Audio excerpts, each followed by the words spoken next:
അനുയോജ്യനായ ഒരു അതിഥിയാണ് ജനം ടിവിക്കൊപ്പം ചേരുന്നത്. അധ്യാപകനായി ഔദ്യോഗിക ജീവിതം തുടങ്ങി കവിയായും ഗാനരചയിതാവായും ചിത്രകാരനായും തിരക്കഥാകൃത്തായും സംവിധായകനായും വിവിധ സർക്കാർ വകുപ്പുകളുടെ ഡയറക്ടറായും സെക്രട്ടറിയായും ചീഫ് സെക്രട്ടറിയായും മലയാള സർവകലാശാലയുടെ പ്രഥമ വൈസ് ചാൻസലറായും ഒക്കെ വിജയകരമായി അടയാളപ്പെടുത്തിയ കെ ജയകുമാറാണ് ഇന്നത്തെ നമ്മുടെ അതിഥി. നമസ്തേ, ഗുഡ് മോർണിംഗ്, സ്വാഗതം ജനം ടിവിയിലേക്ക്. പറഞ്ഞു തീരുന്നില്ലായിരുന്നു വിശേഷണങ്ങൾ. നമസ്കാരം. ഇന്ന് സാറൊരു പ്രതീകമാണ്. സാറിനെ ഇങ്ങനെ ഫ്രെയിമിലിരുത്തി ജനം ടി വി ആദരിക്കുന്നത് ഗുരുക്കന്മാരെയാണ്. എല്ലാ അർത്ഥത്തിലും അക്ഷരം അല്ലെങ്കിൽ കളരിയിൽ തുടങ്ങിയവരുണ്ടെങ്കിൽ അതുമുതൽ സർവകലാശാലകളിൽ വരെ എത്തിച്ചേർന്നിരിക്കുന്ന ഞാൻ ഒരുപാട് പ്രസംഗിക്കുന്നില്ല. കാര്യം സാറ് പറയുന്നത് കേൾക്കാനാണ് പ്രേക്ഷകർ ഇരിക്കുന്നത്. അങ്ങ് ഏറ്റവും ആസ്വദിച്ച മേഖല അധ്യാപനമാണോ അതോ ഏറ്റവും ആസ്വദിച്ച സമയം ക്ലാസ്സിലിരുന്നതാണോ? ഞാൻ എൻ്റെ ഒരു ഔദ്യോഗിക ജീവിതത്തിൽ വളരെ കുറച്ച് കാലമേ അധ്യാപകനായിരുന്നുള്ളൂ. ജീവിതം തുടങ്ങുന്നത് അങ്ങനെയാണ്. യൂണിവേഴ്സിറ്റിയിൽ അധ്യാപകനായി, അതിനു മുമ്പ് ചില സ്വകാര്യ സ്ഥാപനങ്ങൾ ട്യൂട്ടോറിയൽ കോളേജിലൊക്കെ പഠിപ്പിച്ചു. പിന്നെ കുറച്ചു കാലം കേരള യൂണിവേഴ്സിറ്റിയിൽ ഒരു ജോലിയായി, പിന്നീട് അധ്യാപകനായി. അങ്ങനെ ഇരിക്കുമ്പോഴാണ് 1978 എനിക്ക് IAS സെലക്ഷൻ കിട്ടി ഞാൻ പോകുന്നത്. കുറച്ചു കാലമേ അധ്യാപകനായിരുന്നുള്ളൂ. അധ്യാപകനായി ജീവിക്കുക എന്നുള്ളത് തന്നെയായിരുന്നു എൻ്റെ യൗവനകാലത്ത് ഉള്ള എൻ്റെ ഒരു കരിയർ ഓപ്ഷൻ എന്നുള്ളത് അത് തന്നെയായിരുന്നു. അധ്യാപകനാവുക അത് തന്നെയാണ്. IAS വന്നത് വഴിമാറി വന്നതാണെന്ന് ഞാൻ പറയുന്നില്ല. അന്നത്തെ ഒരവസ്ഥയിൽ എന്തുകൊണ്ട് IAS എഴുതിക്കൂടാ എന്നൊരു വിചാരമുണ്ടാവുകയും എഴുതുകയും കിട്ടുകയും ചെയ്തു. അങ്ങനെ വന്നു എന്നുള്ളതാണ്. പക്ഷേ ഞാൻ എൻ്റെ ജീവിതയാത്രയിൽ പോയി നിന്ന വഴി എന്നുള്ളത് അധ്യാപകൻ്റെ വഴി തന്നെയാണ്. ഇപ്പോഴും പല കോളേജുകളിലുമൊക്കെ ചെല്ലുമ്പോൾ എനിക്കൊരു ചെറിയ നമ്മൾ ജീവിച്ച് തീർക്കേണ്ടിയിരുന്ന ഒരു വഴി ഇതായിരുന്നല്ലോ, അല്ലെങ്കിൽ ജീവിതം ഇതായിരുന്നല്ലോ എന്നൊക്കെ ചിലപ്പോൾ എനിക്ക് തോന്നും. ഇവിടെ ഒരു അധ്യാപകനായി കഴിഞ്ഞിരുന്നെങ്കിൽ നന്നായിരുന്നു എന്നൊക്കെ തോന്നും എനിക്ക്. നടക്കാതെ പോയ ചില ആഗ്രഹങ്ങളിലൊന്നാണ് ഒരു അധ്യാപകൻ്റെ ജീവിതം. അത് സാരമില്ല. പക്ഷേ പിന്നീട് ഞാൻ ഈ സർവീസിൽ പ്രവേശിച്ചതിന് ശേഷം ഞാൻ ഒരുപാട് വകുപ്പുകളുടെ അധ്യക്ഷനായും സെക്രട്ടറി ആയിട്ടും ഒക്കെ ഇരുന്നെങ്കിലും അധ്യാപകരുമായിട്ടുള്ള ബന്ധപ്പെട്ടുള്ള പ്രവൃത്തി, അതായത് വിദ്യാഭ്യാസ വകുപ്പിൽ ദീർഘകാലം ജോലി ചെയ്തതാണ് ഒരുപക്ഷെ എൻ്റെ സർവീസിലെ ഏറ്റവും റിവാർഡിംഗ് ആയിട്ടുള്ള, ഏറ്റവും എന്ന് നമ്മൾ പറയാറില്ലേ, ഒരു കൃതഹസ്തത തോന്നുന്ന ഒരു മേഖല ഞാൻ ഈ വിദ്യാഭ്യാസ വകുപ്പിലിരുന്ന കാലഘട്ടമാണ്. ഏതാണ്ട് ഒരു വർഷത്തിന് മേലെ പൊതുവിദ്യാഭ്യാസ ഡയറക്ടറായിട്ടും പിന്നീട് ആ സമയത്ത് തന്നെ കുറച്ചു കാലം ഹയർ എഡ്യൂക്കേഷൻ്റെ സെക്രട്ടറി ആയിട്ടും സമാന്തരമായിട്ട് തന്നെ മഹാത്മാഗാന്ധി യൂണിവേഴ്സിറ്റിയുടെ വൈസ് ചാൻസലറായിട്ടും ഒക്കെ ഞാൻ സേവനമനുഷ്ഠിച്ച ഒരു കാലമുണ്ടായിരുന്നു. പിന്നീട് പൊതുവിദ്യാഭ്യാസ സെക്രട്ടറി ആയിട്ട് ഏതാണ്ട് 5.5 വർഷക്കാലം ഞാൻ ഇവിടെ പ്രവർത്തിച്ചു. ആ സമയം എനിക്ക് കിട്ടിയ ഒരു എക്സ്പോഷർ കേരളത്തിൻ്റെയും ഇന്ത്യയുടെയും വിദ്യാഭ്യാസ മേഖലയെപ്പറ്റി, അധ്യാപകരെപ്പറ്റി, അധ്യാപക സംഘടനകളെപ്പറ്റി, ഈ രംഗത്തിൻ്റെ സങ്കീർണതകളെപ്പറ്റി ഒക്കെ തന്നെ എനിക്ക് വളരെ നല്ല ബോധ്യമുണ്ടാകാൻ ആ കാലഘട്ടം വളരെ സഹായിച്ചു. ഇപ്പോഴും ഒരുപക്ഷെ പൊതുസമൂഹവുമായി എന്നെ ബന്ധിപ്പിച്ചു നിർത്തുന്ന ഏറ്റവും വലിയ കണ്ണി അധ്യാപകരാണ് എന്ന് ഉള്ളതാണ് ആ 5-6 വർഷക്കാലത്തെ എൻ്റെ ഔദ്യോഗിക സേവനത്തിൽ നിന്ന് എനിക്ക് കിട്ടിയ ഒരു വലിയ ബഹുമതി. പിന്നീട് ഞാൻ റിട്ടയർ ചെയ്ത ഉടനെ തന്നെ എന്നെ വൈസ് ചാൻസലറാക്കി മലയാള യൂണിവേഴ്സിറ്റി സ്ഥാപിക്കാനും അവിടെ വൈസ് ചാൻസലറാകാനും, അങ്ങനെയും 5 വർഷം വിദ്യാഭ്യാസ രംഗത്ത് പ്രവർത്തിക്കാൻ എനിക്ക് അവസരം തന്നു. അതുകൊണ്ട് IAS ഞാൻ വന്നു എങ്കിൽ പോലും എൻ്റെ ഒരു വിദ്യാഭ്യാസത്തോടുള്ള ഒരു പ്രതിപത്തി നശിച്ചിട്ടില്ലെന്ന് മാത്രമല്ല, അത് വർദ്ധിക്കാൻ മാത്രമേ ഔദ്യോഗിക ജീവിതത്തിലെ പ്രവർത്തനങ്ങൾ കൊണ്ട് സാധിച്ചിട്ടുള്ളൂ. അതിനകത്ത് എനിക്ക് വലിയ ചാരിതാർത്ഥ്യവുമുണ്ട്. സാർ, ചോദിക്കാൻ ഒരുപാടുണ്ട് അങ്ങയോടാകുമ്പോൾ. പക്ഷേ അന്നത്തെ ഒരു ബന്ധം അധ്യാപക വിദ്യാർത്ഥി അല്ലെങ്കിൽ ഗുരു ശിഷ്യ, അത് ഒരു വികാരമായിരുന്നു. ഗുരുഭക്തി എന്നുള്ളത് കേവലം ഒരു അലങ്കാരം ആയിരുന്നില്ല, ഗുരുഭക്തി തന്നെയായിരുന്നു. അവിടെ നിന്ന് ഇന്ന് ഇൻസ്റ്റഗ്രാം യുഗത്തിലും സ്മാർട്ട് ക്ലാസ് റൂമിലുമൊക്കെ നമ്മൾ എത്തി നിൽക്കുമ്പോൾ ആ ഒരു സ്പിരിറ്റ് നഷ്ടപ്പെട്ടോ അതോ കാലം മാറിയാലും സാങ്കേതിക വിദ്യ മാറിയാലും അതിന് ഇന്നും ഇടമുണ്ടോ നമ്മുടെ ജീവിതത്തിൽ? അധ്യാപകൻ, വിദ്യാർത്ഥി, ഗുരു ശിഷ്യൻ എന്ന് പറയുന്നതാവും, അല്ലെങ്കിൽ ഗുരു ശിഷ്യ. എൻ്റെ ഉത്തരം നീണ്ടുപോകുമോ എന്നെനിക്ക് അറിഞ്ഞുകൂടാ. എങ്കിലും ഞാനൊന്ന് ഓർക്കുകയാണ്. ഇപ്പോഴും നമ്മൾ തിരിഞ്ഞു നോക്കുമ്പോൾ ഒരു വലിയ സന്തോഷവും കടപ്പാടും ബന്ധവും ഒക്കെ നിലനിർത്തുന്ന ചില അധ്യാപകരുണ്ട്. ആ അധ്യാപകരെക്കുറിച്ച് ഓർക്കുമ്പോൾ നമ്മൾ ജീവിതത്തിനോട് തന്നെ കൃതജ്ഞത ഉള്ളവരായി മാറുകയാണ്. ഒന്ന് രണ്ട് പേരെ പറ്റി പറയാതെ പോകുന്നത് ശരിയാവില്ല എന്നെനിക്ക് തോന്നുന്നതാണ്. എനിക്ക് തോന്നുന്നു 5ാം ക്ലാസ് വരെ എന്നെ പഠിപ്പിച്ച അധ്യാപകരെ പറ്റിയൊന്നും എനിക്ക് വലിയ ഓർമ്മയില്ല. കാരണം ഞാൻ പലയിടത്തായിട്ടാണ് പഠിച്ചത്. കുറച്ചു കാലം മണ്ണന്തല ഗവൺമെൻറ് സ്കൂളിലും, പിന്നെ തമിഴ്നാട്ടിലും, പിന്നീട് കരകുളത്ത് ഒരു UP സ്കൂളിലും, പ്രൈമറി സ്കൂളിലും, പിന്നെ തിരിച്ച് മണ്ണന്തലയൊക്കെ വന്ന് അങ്ങനെ എൻ്റെ ഈ 5ാം ക്ലാസ് 1, 2, 3, 4 വിദ്യാഭ്യാസ കാലത്ത് ഏതെങ്കിലും ഒരു അധ്യാപകൻ്റെ സ്വാധീനത്തിൽപ്പെട്ടതായി എൻ്റെ ഓർമ്മയിലില്ല. പക്ഷേ 5ാം ക്ലാസ് തൊട്ടുള്ള വിദ്യാഭ്യാസത്തിൽ എനിക്ക് എൻ്റെ ജീവിതത്തിൽ തന്നെ ഉണ്ടായ ഏറ്റവും വലിയ ഒരു സ്വാധീനം ഈ നാലാഞ്ചിറ സെൻറ്റ് ഗൊരേറ്റി സ്കൂള്. ആ സെൻറ്റ് ഗൊരേറ്റി സ്കൂളിൽ സിസ്റ്റേഴ്സാണ്, ബഥനി സിസ്റ്റേഴ്സാണ് നടത്തുന്നത്. ആ സ്കൂളിൽ 5ാം ക്ലാസ്സിൽ ചെന്ന് ചേർന്ന് ഞാൻ ഒരു വലിയൊരു ലോകത്തിലേക്ക്, സ്നേഹത്തിൻ്റെ ഒരു ലോകത്തിലേക്ക്, നമ്മളെ കടഞ്ഞെടുക്കുന്ന ഒരു ലോകത്തിലേക്ക് എത്തപ്പെട്ട ഒരു പ്രതീതി.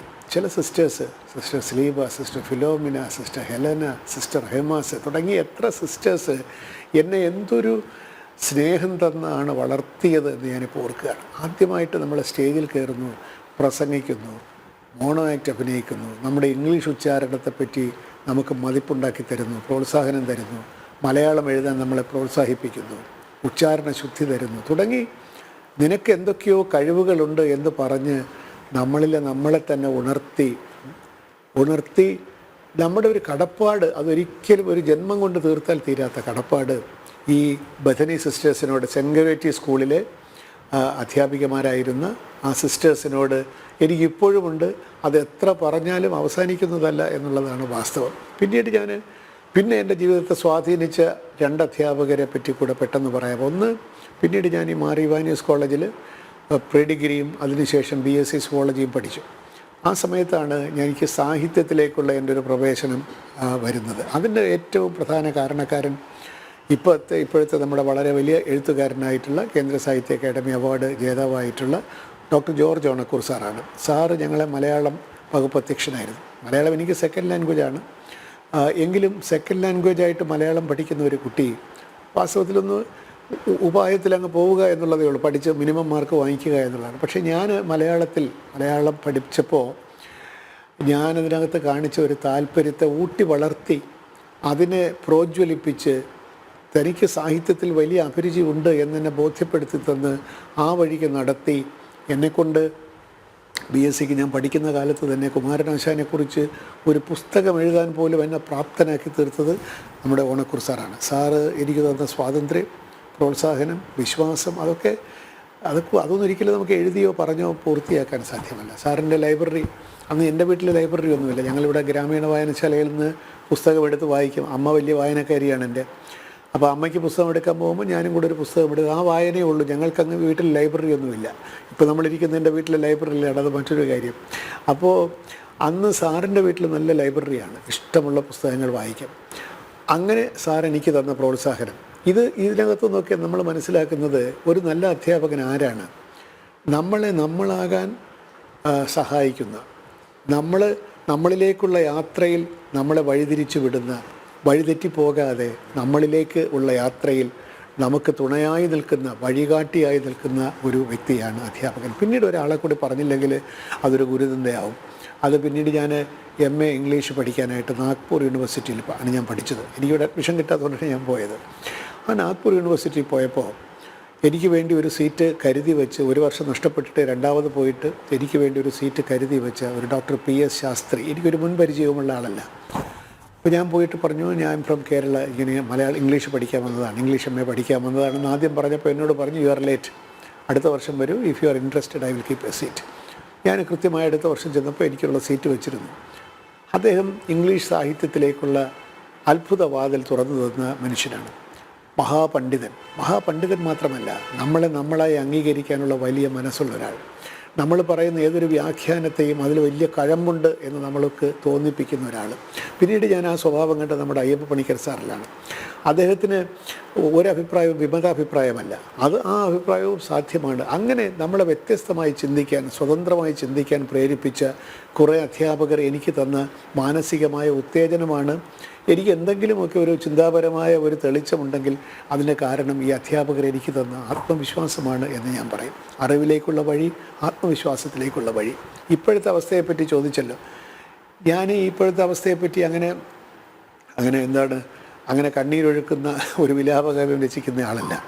ഓരോ കാലഘട്ടത്തിനും അതിൻ്റേതായിട്ടുള്ള നേട്ടങ്ങളും കോട്ടങ്ങളുമുണ്ട്. ആ നേട്ടങ്ങളെയും കോട്ടങ്ങളെയും കാലാകാലങ്ങളിലുള്ള സാങ്കേതിക വിദ്യ സ്വാധീനിച്ചു കൊണ്ടിരിക്കും.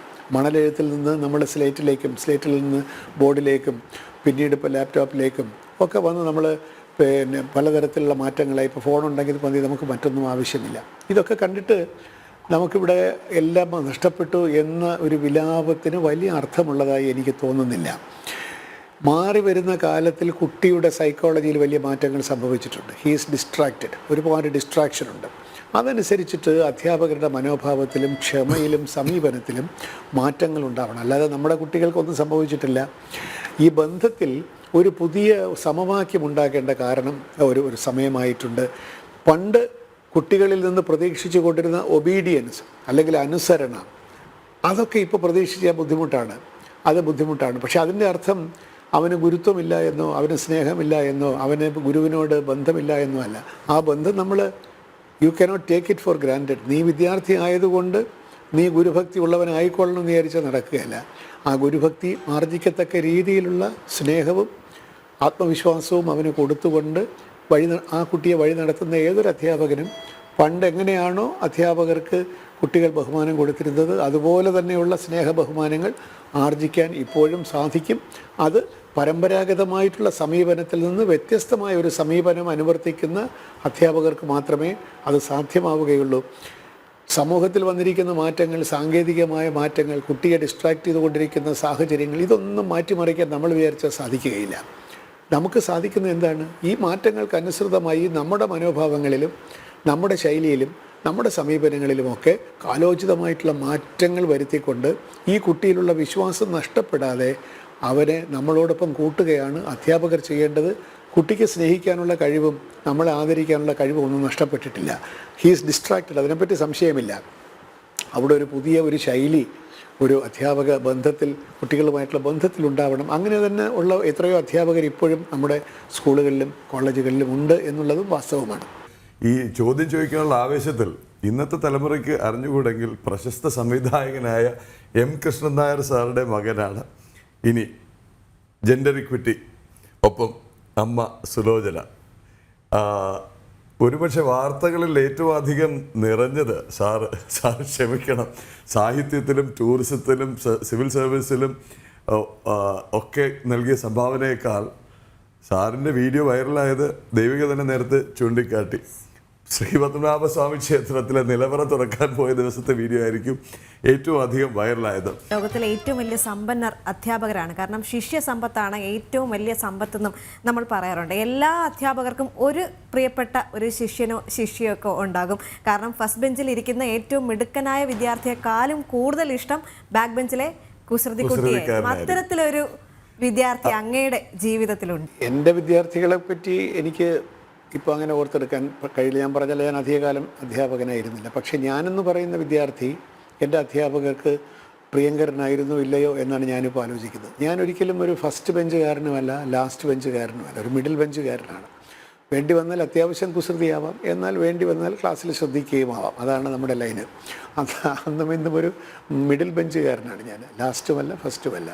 പക്ഷേ ഇപ്പോൾ ഞാൻ ഈ പ്രസംഗങ്ങൾക്കൊക്കെ പോകുന്നത് കൊണ്ട് പല കോളേജുകളിലും സ്കൂളുകളിലും പൂർവ്വ വിദ്യാർത്ഥികൾ ഇപ്പോഴും എന്തൊരാവേശത്തോടു കൂടിയാണ് സംഘടിക്കുന്നത്, പ്രവർത്തിക്കുന്നത് എന്ന് നേരിട്ടറിയാൻ എനിക്ക് സാധിച്ചിട്ടുണ്ട്.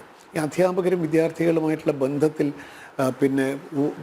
ഊനം തട്ടുന്നു എന്നൊക്കെയുള്ള നമ്മുടെ ഭയത്തിന് യാതൊരു കാര്യവുമില്ല എന്നാണ് ഞാനിപ്പോൾ മനസ്സിലാക്കിയിരിക്കുന്നത്. കാരണം അധ്യാപകർക്ക് അവർ പഠിപ്പിച്ച മിക്കവാറും കുട്ടികളെ അറിയാം. ഫ്രണ്ട് ബെഞ്ചാണെങ്കിലും ശരി, ബാക്ക് ബെഞ്ചായാലും ശരി, ആ കുട്ടിയെ അറിയാം.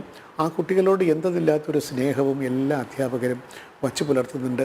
എത്രയോ വർഷങ്ങൾക്ക് ശേഷം ഇപ്പോൾ ഞാൻ ഈ മാരിവാനീസ് കോളേജിൻ്റെ പൂർവ്വ വിദ്യാർത്ഥി സംഘടനയുടെ പ്രസിഡൻ്റ് കൂടിയാണ്, അമിക്കോസ്. എത്രയോ വർഷങ്ങൾക്ക് ശേഷം 40 വർഷങ്ങൾക്ക് മുമ്പൊക്കെ ഇവിടെ നിന്ന് പഠിച്ചു പോയവർ ഇപ്പോഴും എന്തോ ഒരു ആവേശത്തോടു കൂടി ഇവിടെ നിന്നാണ് ഞങ്ങൾ ലോകം പഠിച്ചത്, സ്നേഹം പഠിച്ചത് എന്ന് പറഞ്ഞ് തിരിച്ചു വരുന്ന കാഴ്ച കാണുമ്പോൾ ഈ അധ്യാപക വിദ്യാർത്ഥി ബന്ധത്തെപ്പറ്റിയുള്ള നമ്മുടെ ആശങ്കകളൊക്കെ അസ്ഥാനത്താണ് എന്ന് എനിക്ക് തോന്നിപ്പോവുകയാണ്. അതുകൊണ്ട് പിന്നെ ഞാൻ പഠിപ്പിച്ച കുട്ടികളെ കുറിച്ചല്ല, അങ്ങനെയുള്ള ചില കുട്ടികളുണ്ട് കേട്ടോ. കുറച്ചു കാലം പഠിപ്പിച്ചതിൽ തന്നെ ഇപ്പോഴും നമ്മൾ എവിടെയെങ്കിലുമൊക്കെ റെയിൽവേ സ്റ്റേഷനിലോ പിന്നെ എയർപോർട്ടിലൊക്കെ നിൽക്കുമ്പോൾ സാറെന്നെ പഠിപ്പിച്ചിട്ടുണ്ടെന്ന് പറഞ്ഞു വന്നൊരു കുട്ടി പറയുമ്പോൾ നമുക്ക് എന്തെന്നില്ലാത്തൊരു അഭിമാനം തോന്നാറുണ്ട്. ഞാൻ പഠിപ്പിച്ചിട്ട് നീ നന്നായല്ലേ എന്ന് ഞാൻ കുട്ടിയോട് നമ്മൾ രഹസ്യം ഇങ്ങനെ സരസമായിട്ട് ചോദിക്കും. അപ്പോൾ അത് ഞാൻ പഠിപ്പിച്ചിട്ട് നീ നന്നായല്ലേ എന്നൊരിക്കൽ ഞാനൊരു കുട്ടിയോട് ചോദിച്ചതിന് വളരെ ഇഷ്ടപ്പെട്ടു. അപ്പോൾ അതൊക്കെ ജീവിതത്തിൻ്റെ സൗഭാഗ്യമാണ്. കുറച്ചു കാലമെങ്കിലും പഠിപ്പിക്കാൻ സാധിച്ചു. അത് എനിക്കൊരു വലിയൊരു നൊസ്റ്റാൾജിയാണ്. അപ്പോൾ നൊസ്റ്റാൾജിയല്ല, നടക്കാതെ പോയൊരു കാര്യത്തെപ്പറ്റിയുള്ളൊരു പരിതാപമാണ്. അധ്യാപകനായിരുന്നെങ്കിൽ എന്തുമാത്രം വിദ്യാർത്ഥികൾ ഉണ്ടാകുമായിരുന്നു എന്നൊക്കെ ഞാൻ ഇടയ്ക്ക് വിചാരിക്കും. ഇപ്പോഴും പക്ഷേ എനിക്ക് ഒരുപാട് അധ്യാപക സുഹൃത്തുക്കൾ എവിടെ പോയാലും, പ്രത്യേകിച്ച് അധ്യാപികമാർ DPA ആയിരുന്ന കാലത്തുള്ള ബന്ധം ഇപ്പോഴും ഉണ്ട്. അതൊക്കെ ഒരു വലിയ ബന്ധം തന്നെയാണ്. ജീവിതത്തിലെ ഏറ്റവും വലിയ അനുഗ്രഹം എന്ന് പറയുന്നത് മറ്റുള്ളവർ നമ്മളോട് സ്നേഹത്തോടു കൂടി പെരുമാറുന്നു, അല്ലെങ്കിൽ സ്നേഹത്തോടു കൂടി നമ്മളോട് ഇടപെടുന്നു എന്നുള്ളത് തന്നെയാണ് വാസ്തവത്തിൽ തിരിഞ്ഞു നോക്കുമ്പോൾ ജീവിതത്തിൽ നമുക്ക് നേടാവുന്ന ഏറ്റവും വലിയ നേട്ടമെന്നാണ് എനിക്ക് തോന്നുന്നത്. അതുപോലെ തന്നെ ഒരു അധ്യാപകൻ ഉള്ളിലുള്ളത് കൊണ്ടാകണം അങ്ങ് സംവിധാനം ചെയ്ത സിനിമ വർണ്ണച്ചിറകുകൾ, അതും കുട്ടികളുടെ സിനിമയാണ്. വാസ്തവത്തിൽ ഞാനിപ്പോൾ തിരിഞ്ഞു നോക്കുമ്പോൾ ഞാൻ എന്തിനാണ് ചിത്രം സംവിധാനം ചെയ്തതെന്ന് എനിക്ക് അറിഞ്ഞുകൂടാ, എന്തുകൊണ്ട് അങ്ങനെ ഒരു കഥ എഴുതിയെന്ന് എനിക്ക് അന്ന് അറിഞ്ഞുകൂടാ. പക്ഷേ എനിക്ക് തോന്നുന്നത് എൻ്റെ സെൻട്രൽ മെസ്സേജ് എന്ന് പറയുന്നതും എൻ്റെ ജീവിതത്തിൽ ഞാൻ പുലർത്തിപ്പോകുന്ന ഒരു വിശ്വാസവും, നമ്മളെ മറ്റൊരാളാക്കി മാറ്റാൻ ആര് വിചാരിച്ചാലും സാധ്യമല്ല, നമുക്ക് നമ്മളാകാനേ സാധിക്കൂ. ഏറ്റവും നല്ലൊരു അധ്യാപകൻ എന്ന് പറയുന്നത്, ഏറ്റവും നല്ല പേരൻ്റ് എന്ന് പറയുന്നതും നമ്മളെ അംഗീകരിച്ചുകൊണ്ട് നമ്മളെ വളർത്തിയെടുക്കാൻ സഹായിക്കുന്ന, പ്രോത്സാഹിപ്പിക്കുന്ന ആളാണ് ഏറ്റവും നല്ല അധ്യാപകൻ, ഏറ്റവും നല്ല ഗുരു, ഏറ്റവും നല്ല പിതാവ് അല്ലെങ്കിൽ മാതാവ്. ആ കഥാപാത്രം തന്നെ അവന് ചിത്രകാരനാണ്, പക്ഷേ ആരും അംഗീകരിച്ചിട്ടില്ല. ഒരു ഒരു പെയിൻറ്റർ വന്നിട്ട് ഇത് പറയുകയാണ്, അല്ലെങ്കിൽ വെളിയിൽ നിന്നൊരാൾ വന്നിട്ട് ഇവൻ്റെ കഴിവ് അംഗീകരിച്ച് ഇവന് കൊടുക്കുന്ന ഒരു ഉയർച്ചയാണ് ആ കഥയിലെ ഒരു മെസ്സേജ് എന്ന് പറയുന്നത്. നമ്മൾ ആരാണോ അത് കണ്ടെത്താൻ നമ്മളെ സഹായിക്കലാണ് ഒരു അധ്യാപകൻ്റെ ജോലി, അധ്യാപകൻ്റെ ധർമ്മം എന്ന് ഞാൻ വിചാരിക്കുന്നു. നമുക്ക് നമ്മളാകാനേ കഴിയൂ. അതാകാതെ മറ്റെന്തൊക്കെയോ ആകാൻ ശ്രമിക്കുമ്പോഴാണ് വിദ്യാഭ്യാസം ഒരു കുട്ടിക്ക് വലിയ ബദ്ധപ്പാടായി മാറുന്നത്. കാരണം അവന് അഭിരുചിയില്ല. ഞാൻ ഈ പ്രസംഗിക്കാൻ പോകുമ്പോഴൊക്കെ അധ്യാപകരോടും രക്ഷിതാക്കളോടും പറയുന്നൊരു കാര്യം, ദയവ് ചെയ്ത് നിങ്ങളുടെ കുട്ടികളെ അവരവരാകാൻ അനുവദിക്കുക. ഖലീൽ ജിബ്രാൻ്റെ പ്രസിദ്ധമായിട്ടുള്ളൊരു വാക്യമുണ്ടല്ലോ, your children are not your children, they come through you but they are not of you. നിങ്ങളുടെ സ്വന്തമല്ല അത്, നിങ്ങൾക്ക് വളർത്താൻ കാലമേൽപ്പിച്ചിരിക്കുന്നതാണ്. അവർ നിങ്ങളിലൂടെ വന്നു എന്ന് മാത്രമേ ഉള്ളൂ, അവരെ ഓൺ ചെയ്യരുത് എന്ന് പറയുന്ന അർത്ഥത്തിൽ ജിബ്രാൻ്റെ വളരെ പ്രസിദ്ധമായൊരു വാക്യമുണ്ട്. Your children are not your children എന്നാണ്. അത് കാലം നിങ്ങളെ വളർത്താൻ ഏൽപ്പിച്ച കുട്ടിയാണെന്നാണ് എന്ന് പറയുന്ന ഒരു പ്രതീതി, എന്ന് പറയുന്ന ഒരു മനോഭാവത്തോടു കൂടി നമ്മൾ കുഞ്ഞുങ്ങളെ കാണുമെങ്കിൽ കുഞ്ഞുങ്ങൾക്ക് സന്തോഷം, നമുക്ക് സന്തോഷം, ജീവിതത്തിന് അവരുടെ ഏറ്റവും നല്ലത് കിട്ടുകയും ചെയ്യും. അതാണ്. ഇത്രയും വലിയ പദവികളിൽ ഇരുന്നിട്ട് പോലും നമ്മളേറെ ശ്രദ്ധിച്ചത്, അല്ലെങ്കിൽ ഏറ്റവും കൂടുതൽ ശ്രദ്ധേയമായത് അങ്ങയുടെ പാട്ടുകളാണ്. അങ്ങയുടെ ഗാനരചയിതാവ് എന്നൊരു വശം അത് ഏറ്റവും കൂടുതൽ അത്ഭുതപ്പെടും. ആദ്യത്തെ പാട്ട് എഴുതിയത് ഞങ്ങൾ പറയണോ അങ്ങ് പറയുമോ? പിന്നെ മറ്റു പാട്ടുകൾ, ഈ പാട്ടുകളുടെ ലിസ്റ്റിങ്ങിനെ എടുക്കുമ്പോൾ കെ ജയകുമാർ IAS, 3 അക്ഷരവും വേണ്ട, അറിയാത്തവരും ഈ പാട്ട് ഓരോന്നായി പറയുമ്പോൾ ഐഡൻറ്റിഫൈ ചെയ്യും എന്നുള്ളതാണ് ഒരു വലിയ പുണ്യമാണ്, ഒരു ഭാഗ്യമാണ്. ആദ്യത്തെ പാട്ടും പിന്നെയുള്ള പാട്ടുകളുടെ കഥയും എങ്ങനെ അതിലേക്ക് വന്നു എന്നുള്ളതും ജയകുമാർ സാർ. അത് ഞാൻ ഈ പറഞ്ഞ ഒരു ഐഡിയ ഉണ്ടല്ലോ, ആശയമുണ്ടല്ലോ, നമ്മളാകാൻ കഴിയുക, നമുക്ക് നമ്മളാകാൻ കഴിയുക എന്നുള്ളത് തന്നെയാണ് ജീവിതത്തിൻ്റെ പുണ്യം. അപ്പോൾ ഓരോരുത്തർ ഓരോ ജോലിയിൽ കയറി കഴിയുമ്പോൾ പിന്നെ ആ ജോലിയുമായിട്ട് നമ്മളങ്ങ് ഇൻവോൾവ് ആയിട്ട് നമ്മളിലെ മറ്റു വശങ്ങളൊക്കെ അങ്ങ് തമസ്കരിക്കപ്പെടും.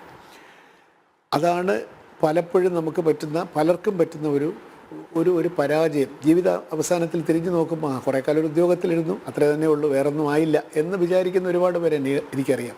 നമ്മുടെ ശ്രീരാമകൃഷ്ണാശ്രമത്തിൻ്റെ മഠാധിപതിയായിരുന്ന സ്വാമി രംഗനാഥാനന്ദ വളരെ പ്രസിദ്ധനായിട്ടുള്ള സ്വാമിജിയാണ്, നല്ല വാഗ്മിയാണ്, മഹാപണ്ഡിതനാണ്.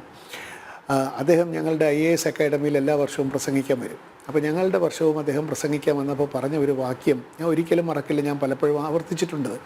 അദ്ദേഹം പറഞ്ഞ് ഞങ്ങളത് IAS-കാരിങ്ങനെ അങ്ങനെ ലോകം ഭരിക്കാൻ രാജ്യം ഭരിക്കാൻ റെഡിയായിട്ട് നിൽക്കുന്ന ഞങ്ങളോട് പറയുകയാണ്, നിങ്ങൾ ഒരു ഉയർന്ന സർവീസിലേക്ക് വന്നു, you have been assigned certain functions. അതിനൊരു ഇംഗ്ലീഷ് വാക്കുണ്ട്, യു ബിക്കം ഫങ്ഷണറീസ്. നിങ്ങളൊരു ജോലി ഏൽപ്പിക്കുന്നു, ആ ജോലി ചെയ്യുന്നു.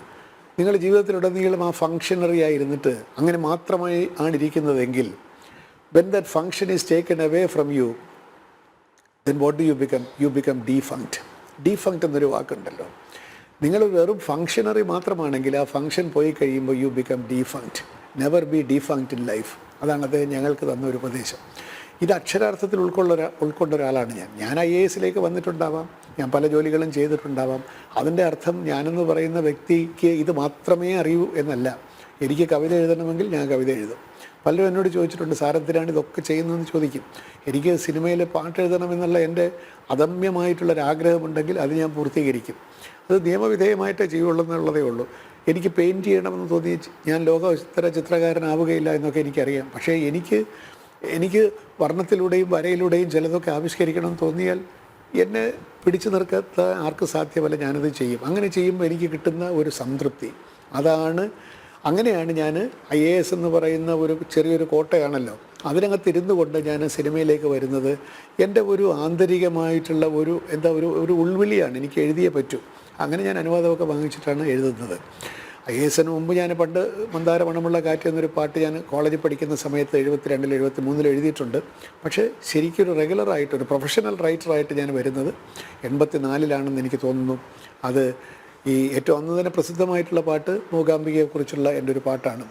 ആദ്യം എഴുതിയതല്ലെങ്കിൽ പോലും ആദ്യം പുറത്ത് വന്നതും പ്രസിദ്ധമായതും അമ്മയുടെ അനുഗ്രഹം പോലെ കുടജാദ്രിയിൽ കുടികൊള്ളും മഹേശ്വരി ഉണതായിനി സർവശുഭകാരിണി എന്നുള്ള എൻ്റെ വാക്കുകൾ, ആ പാട്ടാണ് എനിക്ക് ഒരു പക്ഷേ അജ്ഞാതനാമാവായിരുന്ന എനിക്ക് ഒരു പെട്ടെന്നൊരു പ്രശസ്തി നേടിത്തന്നത് ആ പാട്ടാണ്. ആ പാട്ടിലൂടെ അമ്മ ദേവിയുടെ അനുഗ്രഹം, സരസ്വതിയുടെ അനുഗ്രഹം എനിക്ക് അമ്മ തന്നതാണ്. മൂകാംബിക ദേവി എന്നെ അനുഗ്രഹിച്ചതാണ്. ആ പാട്ട് എഴുതാനുള്ള അവസരം തന്നത് വഴി എന്ന് ഞാൻ വിചാരിക്കുകയാണ്. കാരണം ആ പടം ഒരിക്കലും നടന്നില്ല, ഒരു ദിവസം പോലും ഷൂട്ടിംഗ് നടന്നില്ല.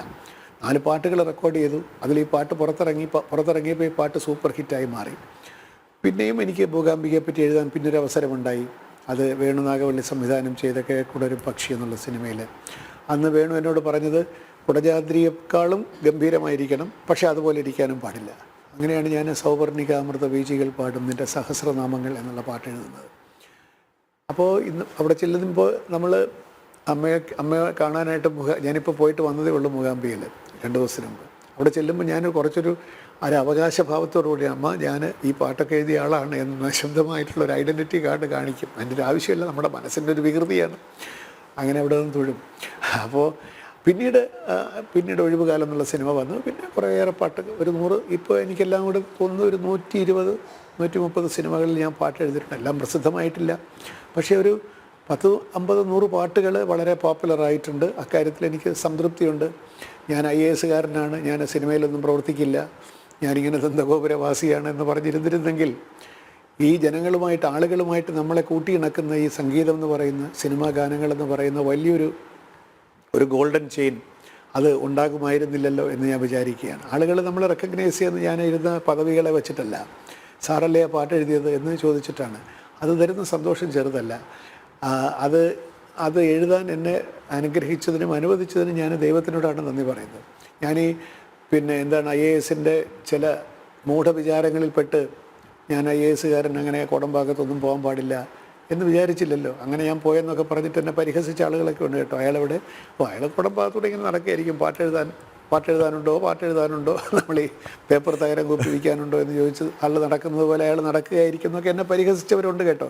എനിക്കതിലൊന്നും സങ്കടമില്ല. ഞാനത് മറുപടിയും പറഞ്ഞു. എൻ്റെ അച്ഛൻ കോടമ്പാകത്തൂടെ നടന്നൊക്കെ ജീവിച്ചിട്ടാണ്, കഷ്ടപ്പെട്ടാണ് ഞങ്ങൾ ജീവിച്ചത്. 40 വർഷം അച്ഛൻ കോടമ്പാക്കമായിട്ട് തന്നെയാണ് ജീവിച്ചത്. അതുകൊണ്ട് സിനിമ എന്നെ സംബന്ധിച്ചിടത്തോളം ഒരു നിഷിദ്ധ മേഖലയല്ല. അതുകൊണ്ട് സിനിമയുമായിട്ട് അങ്ങനെയെങ്കിലും ബന്ധപ്പെടാൻ സാധിച്ചത് എൻ്റെ ഒരു സൗഭാഗ്യമായിട്ട് ഞാൻ കാണുകയാണ്.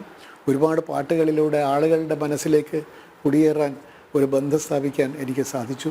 ടാഗോറിൻ്റെ ഒരു പ്രസിദ്ധമായിട്ടുള്ള വരിയുണ്ട് ഗീതാഞ്ജലിയിൽ, അപരിചിത ഭവനങ്ങളിൽ അങ്ങനെ പരിചിതനാക്കി, ബന്ധമില്ലാതിരുന്നവർക്ക് അങ്ങനെ ബന്ധുവാക്കി എന്ന് ഭഗവാനോട് ദൈവത്തോട് പറയുന്ന ഒരു ഭാഗമുണ്ട്. എന്ന് പറയുന്നതിൽ ഈ ഗാനങ്ങളിലൂടെ അപരിചിത ഭവനങ്ങളിൽ ഞാൻ അതിഥിയായി, പരിചയമില്ലാത്തവർക്ക് ഞാൻ സുപരിചിതനായി എന്ന് പറയുന്നൊരവസ്ഥ ഈ പാട്ടുകൾ എനിക്ക് തന്നു.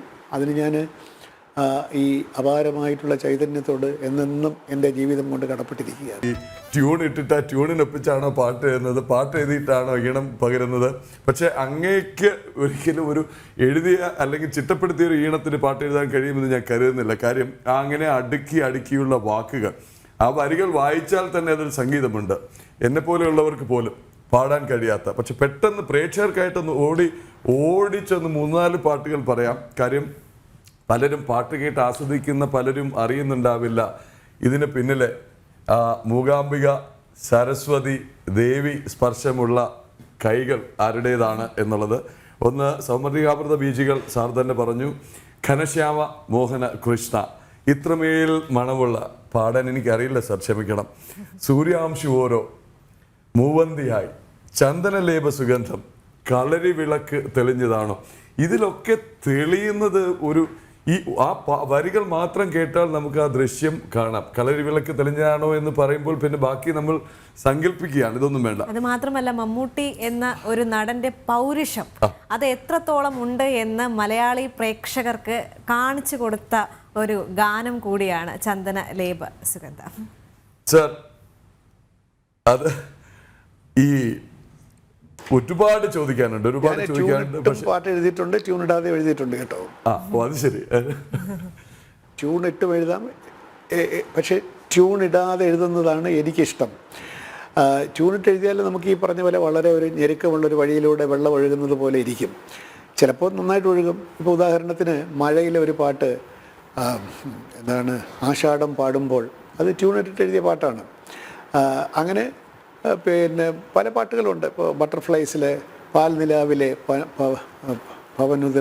പവനുതൽ പൂക്കളെ എന്ന് SP ബാലസുബ്രഹ്മണ്യം പാടിയ പാട്ട്. അങ്ങനെ കുറേ പാട്ടുകൾ ട്യൂണിട്ടതുണ്ട്. പക്ഷേ ട്യൂണിടാതെ എഴുതിയ പാട്ടുകളാണ് സൂപ്പർ ഹിറ്റ് ആയിട്ടുള്ളത്. ഇപ്പോൾ കളരി വിളക്ക് ട്യൂണിട്ട് എഴുതിയതല്ല, ചന്ദനലേപൻ ട്യൂണിട്ട് എഴുതിയതല്ല, സൂര്യാംശു ഓരോ വയൽപ്പൂവിലും ട്യൂണിട്ട് എഴുതിയതല്ല. ട്യൂണിടാതെ എഴുതുമ്പോൾ നമുക്കൊരു ഒരു സർഗാത്മകമായിട്ടുള്ള സ്വാതന്ത്ര്യം കിട്ടും, ഇഷ്ടമുള്ള വാക്കുകളും കൽപ്പനകളും എടുത്തു വയ്ക്കാൻ. പക്ഷേ നമ്മളൊരു ഗാനരചനയ്ക്ക് വേണ്ടി ഇറങ്ങുമ്പോൾ ഞാൻ ട്യൂണിട്ട് എഴുതുകയില്ല എന്നൊന്നും നമുക്ക് നിർബന്ധം പിടിക്കാനൊന്നും പറ്റുകയില്ല.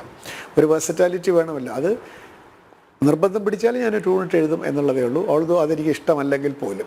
അങ്ങനെ കുറേ നല്ല പാട്ടുകൾ എഴുതാൻ സാധിച്ചു. അതൊരു വലിയ അനുഗ്രഹം തന്നെയാണ്. ഒരുപാട് സംഗീത സംവിധായകരുമായിട്ട് പ്രവർത്തിക്കാൻ സാധിച്ചു. MG രാധാകൃഷ്ണൻ ഉൾപ്പെടെ. പിന്നെ എനിക്ക് തോന്നുന്നു ഞാൻ ഇളയരാജയായിട്ട് മാത്രമേ പ്രവർത്തിക്കാതെ ഉള്ളൂ.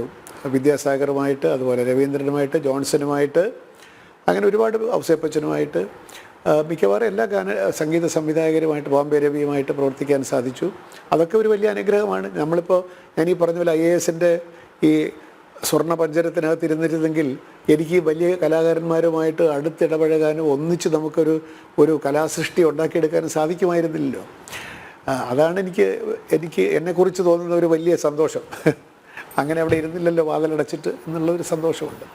അല്ല, തിരക്കുള്ളൊരു ദിവസമാണെങ്കിലും ഇന്ന് കുറച്ച് സമയം നിങ്ങളോടൊപ്പം ചിലവഴിക്കാൻ സാധിച്ചത് വലിയ സന്തോഷം. കാരണം തിരക്കുണ്ടെന്നുള്ളത് വാസ്തവം. ഇന്ന് രാവിലെ കൊല്ലത്തേക്ക് പോകണം. അപ്പോൾ അതുകൊണ്ടാണ്. എങ്കിലും ഇങ്ങനൊരു അവസരം ഉണ്ടായതിലും കുറച്ച് നല്ല കാര്യങ്ങൾ പറയാൻ സാധിച്ചതിലും എനിക്ക് സന്തോഷം. എല്ലാ പ്രേക്ഷകരോടും എൻ്റെ സ്നേഹാഭിവാദനങ്ങൾ അറിയിക്കുകയാണ്. ശരി, എന്തായാലും സാറിനടുത്തേക്ക് നമ്മൾ പോകണം എന്നുള്ളത് ഞങ്ങൾ ഇവിടെ തന്നെ സംസാരിക്കുകയായിരുന്നു. സാറിൻ്റെ കൈവച്ച ഓരോ മേഖലയിലും നമുക്ക് അതിഥിയായി കിട്ടിയതുകൊണ്ട് പുകഴ്ത്തി പറയുന്നതല്ല. എന്തായാലും അത്തരം വാഴ്ത്തലുകളിൽ വീഴുന്ന ആളുമല്ല സാറെന്നും എനിക്കാണ് ഏറ്റവും നന്നായി അറിയാവുന്നത്. അതുകൊണ്ട് തന്നെ നർമ്മബോധം, സംഗീതം, സാഹിത്യം, അധ്യാപനം, പ്രസംഗം, കൈവച്ച മേഖലകളിലെല്ലാം ഇതൊക്കെ വളരെ ടിപ്പിക്കലായിട്ട് ക്ലീഷേഡായിട്ട് പറയുന്ന വാക്കുകളായിരിക്കാം. പോയ വഴികളിലെല്ലാം സുവർണ സ്പർശം ഏൽപ്പിച്ചു എന്നുള്ളത്. പക്ഷേ അങ്ങ് പറഞ്ഞതുപോലെ തന്നെ ആ അനുഗ്രഹം തന്നെ ആയിരിക്കണം. കാര്യം ഏറ്റവും വലിയ അനുഗ്രഹം വിദ്യ എന്നുള്ളത് തന്നെയാണല്ലോ. അത് ആവോളം വാരി വിതറി എന്ന് മാത്രമല്ല, ദേവിയുടെ അടുത്ത് പോലും കാണിച്ച ആ ഒരു കുസൃതി അല്ലെങ്കിൽ മനസ്സിന്റെ വികൃതി അല്ലെങ്കിൽ സ്വാതന്ത്ര്യം, അമ്മ എന്നെ അറിയുമല്ലോ അല്ലെ, ആ പാട്ട് എഴുതിയ ആളാണെന്ന് പറയാൻ പറ്റുക എന്നുള്ളതാണ് ഒരാളുടെ പേഴ്സണാലിറ്റിയിൽ വരാവുന്ന ഏറ്റവും വലിയ കാര്യം. ഒരു ഭാവ ഇതും ഇല്ലാതെ. എന്തായാലും സാർ, ഞങ്ങളുടെ ഭാഗ്യം, പ്രേക്ഷകരുടെ പുണ്യം. അങ്ങനെ പറയുമ്പോഴും നമുക്കറിയാം എന്തൊരു ശുഭത്തരമാണ് പറയുന്നതെന്ന് അറിഞ്ഞിട്ട് തന്നെയാണ് ഈ പറയുന്നത് കേട്ടോ. സാർ നമസ്തേ, നന്ദി എല്ലാ പ്രേക്ഷകരുടെ ഭാഗത്തു നിന്നും ജനൻ ടിവിയുടെ ഭാഗത്തു നിന്നും. അപ്പോൾ സന്തോഷം. നമസ്തേ, നമസ്കാരം.